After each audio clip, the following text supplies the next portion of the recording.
मीरपुर नाम के शहर में तेजस अपनी पत्नी नीरू के साथ रहता था। पति पत्नी दोनों ही नौकरी करते थे। एक दिन तेजस गांव अपनी माँ के पास फोन करता है। हेलो, प्रणाम माँ। जीते रहो माँ, तुम दादी बनने वाली हो हैं? अरे वाह, ठीक है बेटा, मैं कल ही आती हूँ।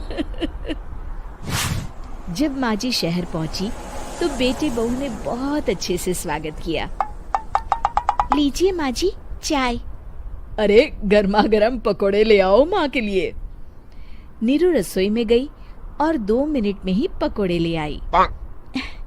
जी ये लीजिए।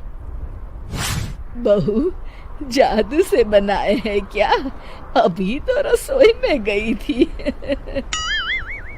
यम्मी।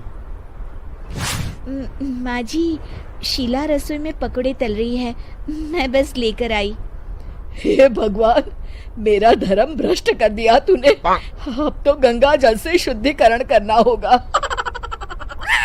दूसरे दिन, माँ जी मैंने नाश्ता बना दिया है, ऑफिस जा रही हूँ।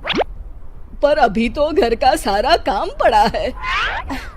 शीला आती ही होगी, झाड़ू पोछा बर्तन कपड़े वो सब कर लेगी। हमारे जमाने में घर का सारा काम हम ही करते थे।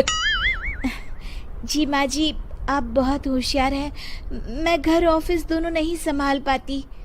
तो जरूरत क्या है घर से बाहर जाकर चाकरी करने की? वैसे भी घर का काम खुद करने से घर में बरकत आती है, समझी? पर माँ जी। पर वर कुछ नहीं, इस महीने की पगार मिले फिर ऑफिस बंद। हाँ। रात को नीरू तेजस से कहती है, सुनिए जी, माँ जी बोल रही थी कि मैं नौकरी छोड़ दूं। वैसे ठीक ही तो है, अभी तुम्हें आराम की जरूरत है।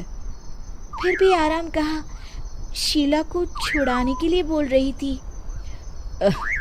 तो अब 24 घंटे में इतना काम तो कर ही सकती हो। पर जॉब पसंद है मुझे, घर पर मन नहीं लगेगा। अगले दिन जब दोनों ऑफिस के लिए निकल रहे थे, मेरी तो कोई कीमत ही नहीं है इस घर में।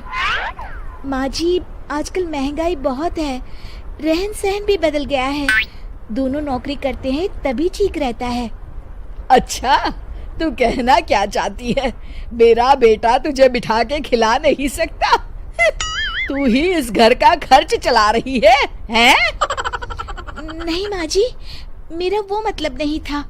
मतलब खूब समझती हूँ, ये बाल धूप में सफेद नहीं किए मैंने। हाँ।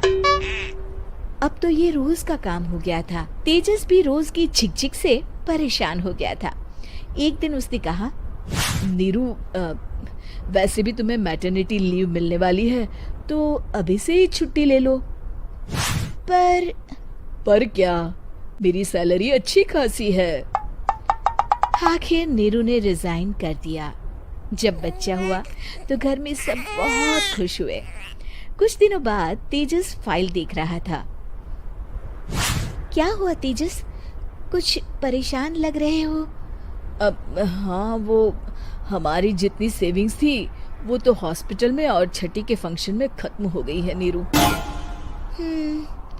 और अभी वैसे मंदी चल रही है तो मैं बोल रही थी कल मुन्ना को हेपेटाइटिस का टीका लगवाना है। नीरू, क्या पोस्टपोन नहीं कर सकते? नहीं जी, बिल्कुल नहीं। अब तेजस को समझ में आ रहा था कि उससे गलती हुई है। पैसों की कमी का असर घर के माहौल पर भी पड़ रहा था। अगले दिन, बेटा मेरा चश्मा और ये दवाइयाँ ले आना, पर्चा देते हुए माँ जी ने कहा। जी। तेजस, मुन्ना के लिए दूध का डिब्बा और डायपर भी ले आना, और ये किराने के सामान की लिस्ट है, इसे भी लाना है। तेजस गुस्से में लिस्ट मरोड़कर फेंकता है और चिल्लाता है, पैसे क्या पेड़ पर उगते हैं?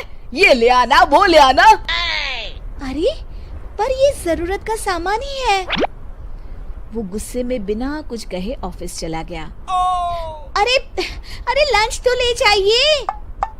नीरू दौड़कर डिब्बा पकड़ाती है। एक दिन खाना खाने के बाद, नीरू, अब तो मुन्ना कुछ बड़ा हो गया, तो अब तुम वापस ज्वाइन कर लो ना जॉब। पर इस रिसेशन में जॉब मिलना बहुत मुश्किल है। ट्राई तो करो। फिर मुन्ना, माँ जी है ना, और एक फुल टाइम मेड भी लगा लेंगे। पर माँ जी, उन्हें तो पसंद नहीं। तभी माँ जी वहाँ आ जाती है और प्यार से नीरू के सर पर हाथ फेरते हुए बोलती है, अब मेरी समझ में आ गया बहू, पहले के और अब के समय में अंतर है। तुम काम शुरू करो, मुन्ना की जिम्मेदारी मेरी। मेरी प्यारी माँ जी। ये कहकर नीरू उनके गले लग गई। शिक्षा, परिवर्तन संसार का नियम है, हमें भी समय के साथ चलना चाहिए। उम्मीद है कि आपको हमारी ये कहानी पसंद आई होगी।